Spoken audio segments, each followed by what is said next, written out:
24 अप्रैल 2021। ओम शांति। मीठे बच्चे, अभी तुम ऐसे दुनिया के मालिक बनते हो जहाँ कोई हद नहीं। योग बल से सारे विश्व की राजाई लेना, यह भी वंडर है। प्रश्न: ड्रामा के किस बंधन में बाप भी बांधा हुआ है? उत्तर: बाबा कहते, मुझे तुम बच्चों के सम्मुख आना ही है, मैं इस बंधन में बांधा हुआ हूँ। जब तक मैं ना आऊं तब तक मूंझा हुआ सूत सुलझ नहीं सकता। बाकी मैं तुम्हारे पर कोई कृपा या आशीर्वाद करने नहीं आता हूँ। मैं कोई मरे हुए को जिंदा नहीं करता। मैं तो आता हूँ तुम्हें पतित से पावन बनाने। गीत तुम्हें पाके हमने। ओम शांति।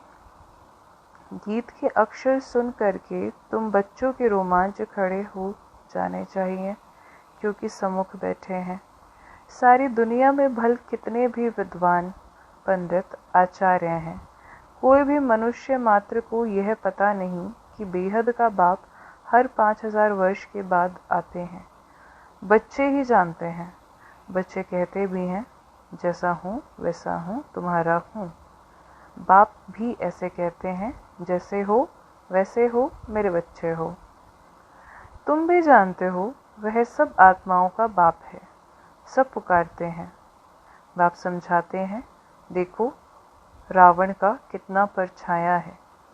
एक भी समझ नहीं सकते कि जिसको हम परमपिता परमात्मा कहते हैं, फिर पिता कहने से खुशी क्यों नहीं होती है।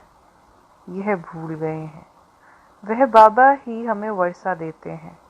बाप खुद ही समझाते हैं, यह इतनी सहज बात भी कोई समझ नहीं सकते।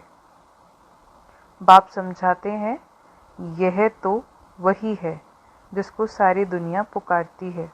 ओ खुदा, हे राम, ऐसे पुकारते पुकारते प्राण छोड़ देते हैं। यहाँ वह बाप तुमको पढ़ाते हैं। तुम्हारी बुद्धि अब वहाँ चली गई है। बाबा आया हुआ है, कल्प पहले मुआफिक। कल्प कल्प बाबा आकर पतित से पावन बनाए, दुर्गति से सदगति में ले जाते हैं। गाते भी हैं, सर्व का पतित पावन बाप। अभी तुम बच्चे उनके सम्मुख बैठे हो। तुम हो मोस्ट बिलव्ड स्वीट चिल्ड्रन। भारतवासियों की ही बात है। बाप भी भारत में ही जन्म लेते हैं। बाप कहते हैं, मैं भारत में जन्म लेता हूँ तो ज़रूर वही प्यारे लगेंगे। याद भी सब उनको करते हैं। जो जिस धर्म के हैं, वह अपने धर्म स्थापक को याद करते हैं। भारतवासी ही नहीं जानते कि हम आदि सनातन धर्म के थे। बाबा समझाते हैं, भारत ही प्राचीन देश है तो कह देते, कौन कहते हैं कि भारत ही सिर्फ था। अनेकानेक बातें सुनते हैं। कोई क्या कहेंगे, कोई क्या। कोई कहते हैं, कौन कहता है कि गीता शिव परमात्मा ने ही गाई है। कृष्ण भी तो परमात्मा था, उसने गाई। परमात्मा सर्वव्यापी है, उनका ही सारा खेल है। भगवान के यह सब रूप हैं। भगवान ही अनेक रूप धर लीला करते हैं। भगवान जो चाहे सो कर सकते हैं। अभी तुम बच्चे जानते हो, माया भी कितनी प्रबल है। आज कहते हैं, बाबा हम वर्षा ज़रूर लेंगे, नर से नारायण बनेंगे। कल होंगे नहीं। तुम जानते भी हो कितने चले गए। फारक्ती दे दी।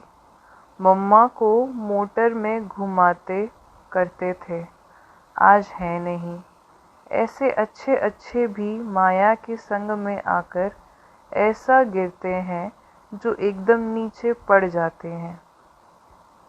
जिन्होंने कल्प पहले समझा है, वही समझेंगे। आजकल दुनिया में क्या लगा हुआ है, और तुम बच्चे अपने को देखो क्या बनते हो। गीत सुनाना। कहते हैं, हम ऐसा वर्षा लेते हैं जो हम सारे विश्व के मालिक बन जाते हैं। वहाँ कोई हद की बात ही नहीं, यहाँ हदें लगी हुई हैं। कहते हैं हमारे आसमान में तुम्हारा एरोप्लेन आएगा तो शूट कर देंगे। वहाँ तो कोई हद की बात ही नहीं रहती। यह भी गीत गाते हैं परंतु अर्थ थोड़े ही समझते हैं। तुम तो जानते हो बरोबर, बाबा से फिर से हम विश्व के मालिक बन रहे हैं। अनेक बार यह 84 का चक्र लगाया है। थोड़ा समय करके दुख पाया है। सुख तो बहुत है, इसलिए बाबा कहते हैं तुम बच्चों को अपार सुख देता हूँ। अब माया से हारो मत। बाप के बच्चे ढेर हैं, सब तो एक जैसे सपूत हो नहीं सकते।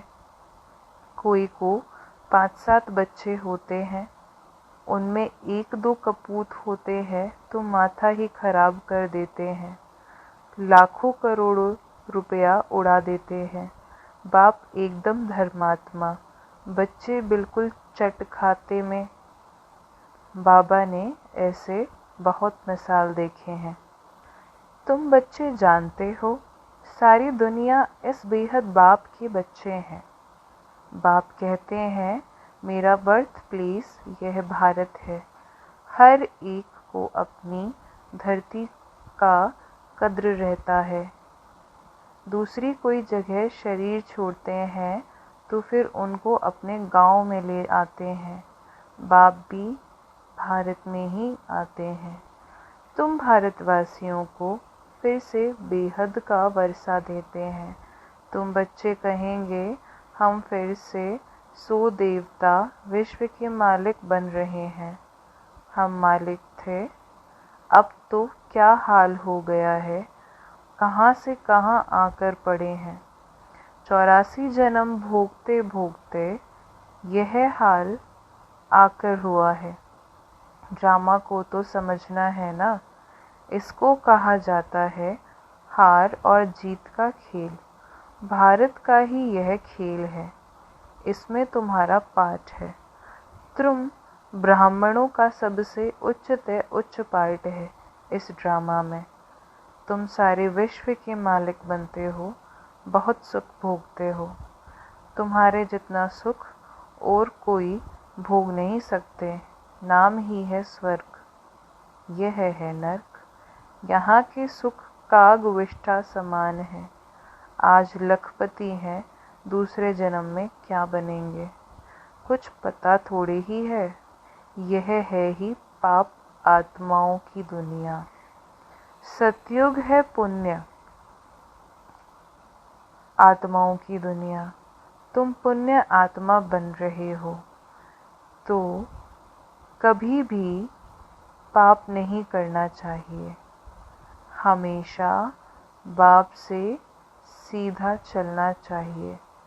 बाप कहते हैं मेरे साथ धर्मराज सदैव है ही, द्वापर से लेकर।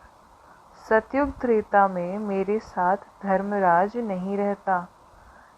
द्वापर से तुम मेरे अर्थदान पुण्य करते आ रहे हो। ईश्वर अर्पण कहते हैं ना। गीता में श्री कृष्ण का नाम डालने से लिख दिया है श्री कृष्ण अर्पणम।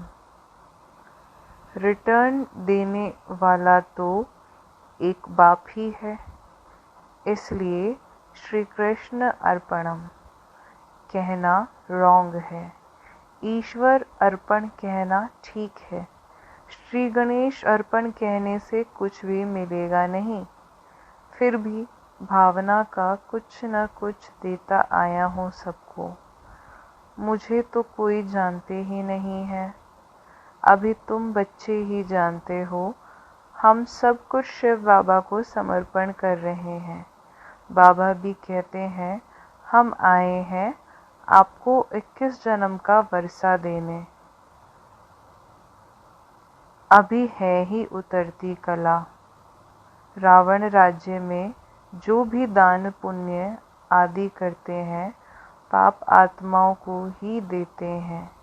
कला उतरती ही जाती है, करके कुछ मिलता भी है तो भी अल्पकाल के लिए। अब तो तुमको 21 जन्म के लिए मिलता है। उनको कहते हैं राम राज्य। ऐसे नहीं कहेंगे, वहाँ ईश्वर का राज्य है। राज्य तो देवी देवताओं का है। बाप कहते हैं मैं राज्य नहीं करता हूँ। तुम्हारा जो आदि सनातन देवी देवता धर्म था, जो अब प्राय लोप है, सो अभी फिर से स्थापन हो रहा है। बाप तो कल्याणकारी है ही। उनको कहा जाता है सच्चा बाबा। तुमको सच नॉलेज दे रहे हैं अपनी और रचना के आदि मध्य अंत की। बाबा तुमको बेहद की हिस्ट्री ज्योग्राफी सुनाते हैं। कितनी ज़बरदस्त कमाई है, तुम चक्रवर्ती राजा बनते हो। उन्होंने फिर वह हिंसा का चक्र दे दिया है। असल यह है ज्ञान का चक्र, परंतु यह ज्ञान तो प्राय लोप हो जाता है। तुम्हारे यह मुख्य चित्र हैं, एक तरफ त्रिमूर्ति, दूसरे तरफ झाड़ और चक्र। बाबा ने समझाया है, शास्त्रों में तो कल्प की आयु लाखों वर्ष लिख दी है। सारा सूत ही मूंझा हुआ है। बाप के सिवाय कोई से सूत सुलझ नहीं सकता। बाप सम्मुख खुद आए हैं। कहते हैं मुझे ड्रामा अनुसार आना ही पड़ता है। मैं इस ड्रामा में बंधा हुआ हूँ। यह हो नहीं सकता कि मैं आऊँ ही नहीं। ऐसे भी नहीं कि आकर मरे हुए को जिंदा कर दूँ या कोई को बीमारी से छुड़ा दूँ। बहुत बच्चे कहते हैं बाबा हमारे पर कृपा करो, लेकिन यहाँ कृपा आदि की बात नहीं है। तुमने मुझे इसलिए थोड़ी ही बुलाया है कि आशीर्वाद करो, हमें कोई घाटा ना पड़े। तुम बुलाते ही हो, हे पतित पावन आओ, दुख हरता सुख करता आओ। शरीर के दुख हरता तो डॉक्टर लोग भी होते हैं, मैं कोई इसलिए आता हूँ क्या? तुम कहते हो नई दुनिया स्वर्ग के मालिक बनाओ या शांति दो। ऐसे नहीं कहते कि हमको बीमारी से आकर अच्छा करो। हमेशा के लिए शांति या मुक्ति तो मिल न सके, पार्ट तो बजाना ही है। जो पीछे आते हैं उनको शांति कितनी मिलती है, अभी तक आते रहते हैं। इतना समय तो शांति धाम में न रहे। ड्रामा अनुसार जिनका पार्ट है वहीं आएंगे, पार्ट बदल नहीं सकता। बाबा समझाते हैं शांति धाम में तो बहुत बहुत आत्माएं रहती हैं जो पिछाड़ी में आती हैं। यह ड्रामा बना हुआ है, पिछाड़ी वालों को पिछाड़ी में ही आना है। यह झाड़ बना हुआ है। यह चित्र आदि जो बनाए हैं सब तुमको समझाना है, और फिर भी चित्र निकलते रहेंगे। कल्प पहले मैसल ही निकलेंगे। 84 का विस्तार झाड़ में भी है, ड्रामा चक्र में भी है। अब फिर सीढ़ी निकाली है। मनुष्य तो कुछ भी जानते नहीं, बिल्कुल ही जैसे बुद्धू हैं। अब तुम बच्चों की बुद्धि में है परमपिता परमात्मा, जो ज्ञान का सागर शांति का सागर है। वह हमको इस तन द्वारा पढ़ा रहे हैं। बाप कहते हैं मैं आता ही उनमें हूँ जो पहले पहले विश्व का मालिक था। तुम भी जानते हो, बरोबर हम भी ब्रह्मा द्वारा ब्राह्मण बनते हैं। गीता में तो यह बातें हैं नहीं। बाप कहते हैं यह खुद ही नारायण की पूजा करने वाला था। ट्रेन में भी मुसाफिरी करते गीता पढ़ते थे। मनुष्य समझेंगे यह तो बड़ा धर्मात्मा है। अभी वह सब बातें भूलते जाते हैं। फिर भी इसने गीता आधी पढ़ी है ना? बाबा कहते हैं, मैं यह सब जानता हूँ। अभी तुम यह विचार करो कि हम किसके आगे बैठे हैं, जिससे विश्व के मालिक बनते हो, फिर उनको घड़ी घड़ी भूल क्यों जाते हो? बाप कहते हैं, तुमको 16 घंटा फ्री देता हूँ, बाकी अपनी सर्विस करो। अपनी सर्विस करते हो गोया विश्व की सर्विस करते हो। इतना पुरुषार्थ करो, जो कर्म करते कम से कम 8 घंटा बाप को याद करो। अभी सारे दिन में 8 घंटा याद कर नहीं सकते। वह अवस्था जब होगी जब समझेंगे यह बहुत सर्विस करते हैं। ऐसे मत समझो हम बहुत सर्विस करते हैं, भाषण बहुत फर्स्ट क्लास करते हैं, परंतु योग बिल्कुल नहीं है। योग की यात्रा ही मुख्य है। बाप कहते हैं, सिर पर विक्रमों का बोझ हुआ है, इसलिए सवेरे उठकर बाप को याद करो। 2 से 5 तक है फर्स्ट क्लास वायुमंडल। आत्मा रात को आत्म अभिमानी बन जाती है, जिसको नींद कहा जाता है। इसलिए बाप कहते हैं, जितना हो सके बाप को याद करो। अब बाप कहते हैं, मन मना भव। यह है चढ़ती कला का मंत्र। अच्छा, मीठे मीठे सिकिलदे बच्चों प्रति माता पिता बाप दादा का याद प्यार और गुड मॉर्निंग। रूहानी बाप की रूहानी बच्चों को नमस्ते। धारणा के लिए मुख्य सार, बाप से सीधा और सच्चा होकर चलना है। कल्याणकारी बाप के बच्चे हैं, इसलिए सर्व का कल्याण करना है, सपूत बनना है। कर्म करते भी कम से कम 8 घंटा याद में ज़रूर रहना है। याद ही मुख्य है, इससे ही विक्रमों का बोझ उतरता है। वरदान। पुरुषार्थ शब्द को यथार्थ रीति से यूज कर सदा आगे बढ़ने वाले श्रेष्ठ पुरुषार्थी भव। कई बार पुरुषार्थी शब्द भी हार खाने में या असफलता प्राप्त होने में अच्छी ढाल बन जाता है। जब कोई भी गलती होती है तो कह देते हो, हम तो अभी पुरुषार्थी हैं, लेकिन यथार्थ पुरुषार्थी कभी हार नहीं खा सकते, क्योंकि पुरुषार्थ शब्द का यथार्थ अर्थ है स्वयं को पुरुष अर्थात आत्मा समझकर चलना। ऐसे आत्मिक स्थिति में रहने वाले पुरुषार्थी तो सदैव मंजिल को सामने रखते हुए चलते हैं। वे कभी रुकते नहीं, हिम्मत उल्लास छोड़ते नहीं। स्लोगन। मास्टर सर्वशक्तिमान की स्मृति में रहो।